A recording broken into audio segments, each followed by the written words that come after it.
Hi friends, welcome back to my channel স্বাদ সাপোরে শ্রাবন্তী। আজকে স্বাদ সাপোরে শ্রাবন্তীর বাঙাল বাড়ির বাঙালি রান্নায় আমি নিয়ে এসেছি একটি অন্য ধরনের রান্না। এটি কি রান্না? একটি সম্পূর্ণ এগলেস চকলেট কুকিজ। এটি সম্পূর্ণ নিরামিষ কুকিজ। আমি এই কুকিজটি মাইক্রোওয়েভে করেছি, কিন্তু সমস্ত কুকিজই গ্যাস ওভেনে করা যায়। আমি পরবর্তী ক্ষেত্রে গ্যাস ওভেনেও করে দেখাবো আপনাদের। তার জন্য কি করতে হবে, আমার চ্যানেলটিতে আপনারা নজর রাখবেন। তো চলুন এবার শুরু করা যাক।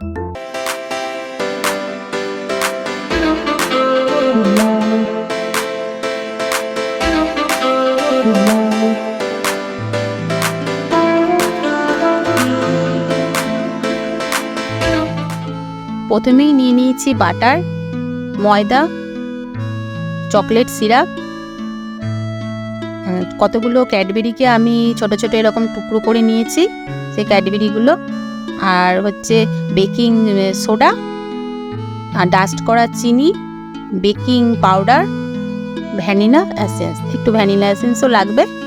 আর বাটারটাকে আমি, যেহেতু বাটারটাকে একটু গলিয়ে নিতে হবে, না হলে মিক্সড করার সময় অসুবিধা হয়ে যাবে। রুম টেম্পারেচারে থাকলে বাটারটা গলবে না, সেই জন্য আমি কি করব, বাটারটাকে একটু গলিয়ে নেব, যাতে আমি মিক্সড করলে কোনো রকম বাটারটার মধ্যে দানা দানা কিছু না থাকে। সেজন্য বাটারটাকে আমি একটু গলিয়ে নেব। আমি মাইক্রোওয়েভে সোজা চলে গেছি, গিয়ে মাইক্রোওভেনে আমি একটু বাটারটা দিয়ে, বেশিক্ষণ না, কয়েক সেকেন্ড আমি বাটারটা একটু মাইক্রোওয়েভে দিয়ে গলিয়ে নেব, যাতে মিক্সড করতে আমার সুবিধা হয়। আমি দিয়েছিলাম 1 মিনিট, কিন্তু আমার 1 মিনিটও লাগেনি, তার মধ্যেই আমার বাটারটা গলে গেছে। যখনই গলে যাবে আমি তখনই এটাকে বার করে ভালো করে একটা মিক্সড করে নেব। দেখুন আমার বেশিক্ষণ লাগবে না, এই দেখুন বাটারটা আমার গলে গেছে, একদমই অনেকটাই গলে গেছে। এবার আমি কি করব, বাটারটাকে খুব ভালো করে আমি মিক্সড করব, যাতে ভালোভাবে কোনো একটু দানা দানা কিছু না থাকে, কেন কোনো কিছু না থাকলে অসুবিধা হবে। সেজন্য আমি বাটারটাকে দেখুন একদম ভালো করে, একদম ভালো করে মিশিয়ে নিচ্ছি, কোনো রকম কিচ্ছু নেই। দেখুন এইভাবে, ঠিক এইভাবে আপনারা এইভাবে মিশিয়ে নেবেন বাটারটাকে ঠিক ভালো করে। আর এরপরে আমি এর মধ্যে যে চিনিটা ডাস্ট করে রেখেছিলাম, সেই চিনিটাও আমি অ্যাড করে দেবো।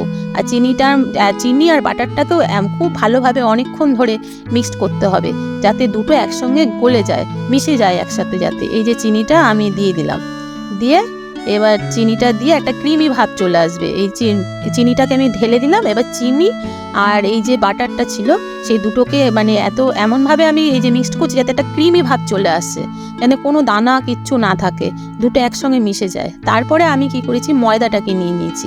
ময়দাটাকে আমি ভালো করে চেলে নেব, কেননা ময়দার মধ্যে অনেক সময় দানা দানা যাতে না থাকে। এই যে ময়দা চেলে নিয়েছি। এবার এই ময়দা আর চিনি আর হচ্ছে বাটার, এই তিনটেকে খুব ভালো করে মিক্সড করব, খুবই সম্পূর্ণ এত খুব ভালো, যাতে একটা জিনিসটা একটা খুব ভালো মিশ্রণ হয়, যেরকমভাবে আমরা আটা কিংবা ময়দা মাখি সেরকমভাবে মিশিয়ে নেব।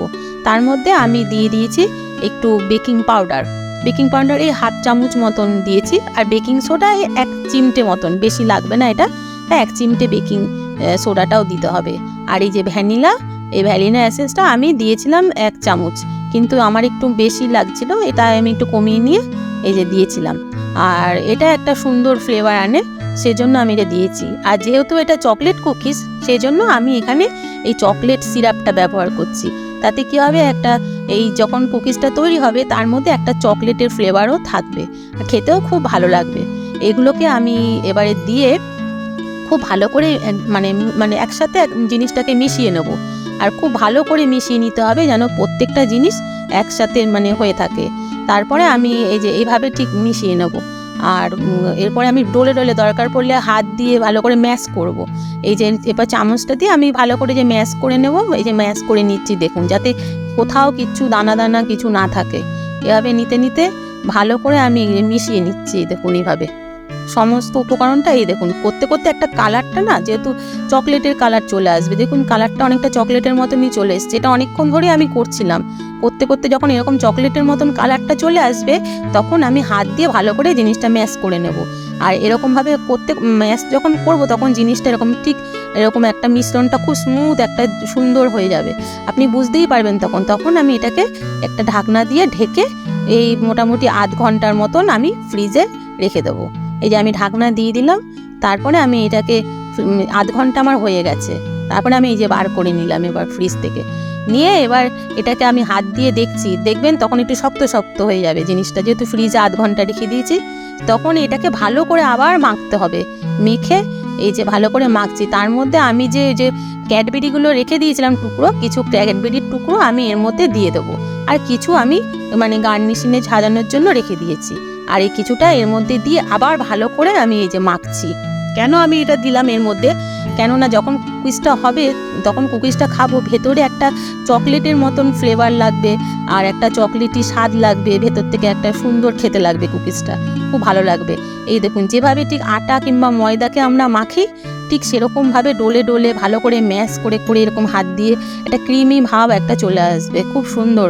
এইভাবে মেখে নিয়ে ছোট ছোট বলের মতন আকার করে নিতে হবে, মানে বিস্কুট যেরকম হয় সেরকম টাইপের গোল গোল ছোট ছোট একদম আকৃতির। আমার যেহেতু এই যে আমি করে নিচ্ছি, এরপরে দু হাত দিয়ে খুব ভালো করে প্লেন করে মানে একটা বল করে নিতে হবে, ছোট ছোট প্লেন একটা বল, দু পিসটা দুদিকেই যাতে কোনো রকম ফেটে না যায়, জিনিসটা খুব সুন্দর হবে ঠিক এরকম। আর আমার এই আমি একটা কথা বলে রাখি, আমি একটু সাইজটা একটু বড় হয়ে গেছিলো আমার মনে হয়, আপনাদের ওকে বলছি আপনারা যখন কুকিজটা করবেন একটু সাইজটা ছোট করবেন। তার কারণ হচ্ছে যখন এগুলো আমি মাইক্রোওয়েভে দেবো, এগুলো কিন্তু আস্তে আস্তে অনেকটাই মানে বড় হয়ে যায় আকৃতিতে, তখন কি হবে জিনিসগুলো মানে জায়গা পাবে না। যে ট্রেটাতে আমার ট্রেটা একটু ছোটই হয়ে গেছিলো, সেই কারণে সেই তুলনায় বিস্কুটগুলো যখন আমার বড় হয়ে গেছিলো আপনারা দেখতেই পারবেন, তখন জায়গাটা একটু কমে গেছিলো। এই দেখুন এরকম ঠিক আমি যেভাবে করেছি এরকম, যাতে কোনো জায়গায় কোনো ফাটা না থাকে, আর জিনিসটা ঠিক এরকম পুরো নরম সুন্দর একটা মানে ক্রিমি ভাব হয়ে যাবে। এইভাবে প্রত্যেকটা আমি এরকম বলের মতন ছোট ছোট করে বিস্কুটের আকার এরকম বানিয়ে নেব। এই দেখুন ঠিক এভাবে দুই হাতে তালুতে দিয়ে এভাবে মিশিয়ে দেখুন আমি তৈরি করে ফেলেছি। এবার এগুলোকে আমি কি করব, আমি যে ট্রেটাকে রেডি করেছি, একটা ট্রে আছে আমার, সেই ট্রের মধ্যে মাইক্রোওভেনের যে ট্রেটা, সেই ট্রের মধ্যে আমি একটু অয়েল দিয়ে দেবো, সাদা তেল দিয়ে এরকমভাবে মাখিয়ে নেব। আর এরপরে আবার একটা বাটার পেপারও আমি মাখিয়ে নেবো। আর এইটা একটু ব্রাশ দিয়ে অয়েলটা দিয়ে দিলে ভালো হয় খুব, আমার ব্রাশটা মানে ছিল না হাতের কাছে, সেই কারণে আমি এটা হাত দিয়ে অয়েলটা লাগিয়ে নিচ্ছি এই ট্রেটার মধ্যে। আর এরপরে একটা বাটার পেপারও নেব, সেই বাটার পেপারটার মধ্যেও আমি খুব ভালো করে অয়েলটা যে মাখিয়ে নিয়েছি, মাখিয়ে নিয়ে এগুলোকে আমি সুন্দর করে চারিদিক দিয়ে চেপে চেপে চারিদিক দিয়ে অয়েল দিয়েছি, দিয়ে এবার একটা সেট করে সুন্দর করে এগুলোকে আমি বসিয়ে দিচ্ছি।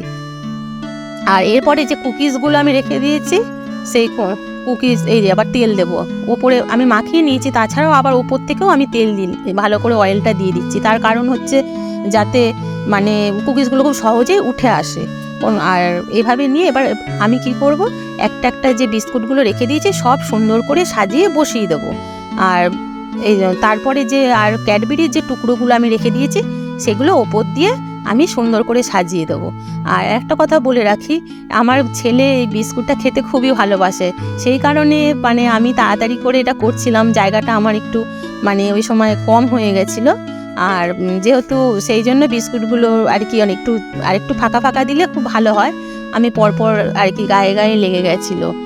আর হচ্ছে সব থেকে বড় কথা হচ্ছে এটা হচ্ছে 180 ডিগ্রি, তার মধ্যে আমি এটা বসিয়ে আমি মাইক্রোওভেনে 180 ডিগ্রি প্রিহিট করতে দেবো, তার মধ্যে প্রিহিট হচ্ছে, আর আমি তার মধ্যে এটা তাড়াতাড়ি করে আমি সাজিয়ে ফেলছি। আর এর মধ্যে এবার আমি ওপর দিয়ে যে ক্যাডবেরি টুকরোগুলো রেখে দিয়েছি সেগুলো আমি দিয়ে দেবো। এটা আমি সাজাতে সাজাতে অলরেডি কিন্তু আমি মাইক্রোওয়েভটা 180 ডিগ্রি প্রিহিট করতে দিয়ে দিয়েছি। ওটা যখন 180 ডিগ্রি প্রিহিট হয়ে যাবে তখন একটা বিপ করবে, করার পরে আমি ট্রেটা ওর মধ্যে বসিয়ে দেবো। আর এই ওপরে আমি যে চকলেটগুলো দিয়েছি এগুলো কিন্তু ওপরে এরকম সাজানোই থাকবে, এগুলো গলবে না। আর ভেতরেরগুলো খুব সুন্দর গলে যায় ক্যাডবেরি। এই দেখুন আমার এটা আমি প্রিহিট করতে দিয়ে দিয়েছিলাম, এটা ততক্ষণ প্রিহিট হচ্ছে, এটা একটা বিপ আওয়াজ হবে, শব্দ হবে, যে তখনই আমি এটাকে খুলে আমি ট্রেটা বসিয়ে দেবো। একটা মানে একটা লো র্যাক আছে, সেই লো র্যাকটাকে প্রথমে বসিয়ে দেবো, তার উপরে আমি ট্রেটাকে বসিয়ে দেবো। আর কিছুই না, ওটা খুব সহজেই হয়ে যায়। এই যে আমি লো র্যাকটা বসিয়ে দিয়েছি, তারপরে আমি যে কুকিজগুলোকে এই যে সাজিয়ে নিয়েছি এই ট্রের মধ্যে, এই ট্রেটাকে নিয়ে বসিয়ে দেবো। আর ভেতরে যে চকলেটগুলো ক্যাডবেরিগুলো যে রয়েছে সেগুলো খুব গলে যায়, খুব ভালো লাগে খেতে। কিন্তু বন্ধুরা এটা কি, এটা বেশি দিন কিন্তু রাখা যায় না। এটা হচ্ছে মোটামুটি এই যে আমার এটা রেডি করা ছিল, এটা এই 15 মিনিটের মতন এটা হতে সময় লাগবে। আমি দিয়ে দিয়েছি, এটা এখন হচ্ছে। আর এই কুকিজটা কিন্তু বেশি দিন রাখা যায় না, যেহেতু ক্যাডবেরি আপনারা জানেন বাইরে রাখলে গলে যায়, সেই জন্য এই কুকিজটা আপনারা ওই একদিন মতন রাখতে পারবেন। এই দেখুন আমার এই হয়ে গেছে, এটা এখন হয়ে গেছে 15 মিনিট আমার এটা হয়ে গেছে। এটা এখন কুলিং হচ্ছে, 15 মিনিট হয়ে গেছে, এটা এখন এই যে কুলিং হচ্ছে। আমি এবার এটাকে আস্তে করে বার করে নেবো, খুলে এটাকে বার করে নেবো। আমার দেখুন কুকিজগুলো কীরকম ফুলে উঠেছে, আপনারা দেখতেই পারবেন। এই দেখুন আমি এখন খুলছি, মাইক্রোওয়েভটা খুলেছি। এই দেখুন কুকিজগুলো দেখুন আপনারা আকারে কতটা বড় হয়ে গেছে সাইজে, আর কীরকম ফুলে উঠেছে। আর প্রথম দিকে কিন্তু এটা মানে নরম থাকে। এই দেখুন কীরকম। আমি এটা কিছুক্ষণ ঠান্ডা করতে দিতে হবে, মোটামুটি 1 ঘন্টা মতন এটাকে ঠান্ডা করতে দিতে হবে, কারণ প্রথম অবস্থায় এগুলো নরম থাকে, ঠান্ডা হলে আস্তে আস্তে এগুলো শক্ত হয়ে যায়। আর এই দেখুন এখন আমি একটা ভেঙে আপনাদেরকে দেখাবো যে কীরকম শক্ত হয়েছে ভেতরটা। আমার এটা রেডি হয়ে গেছে। আর দেখতে পাচ্ছেন যেহেতু জায়গাটা কম হয়েছে, সেজন্য আমার কুকিজগুলোর শেপটা একটু গন্ডগোল হয়ে গেছে। এই দেখুন কত সুন্দর হয়েছে। ভালো লাগলে অবশ্যই একটা লাইক করবেন, সাবস্ক্রাইব করে দেবেন, আর পাশে থাকবেন, আর ভালো থাকবেন। Bye bye.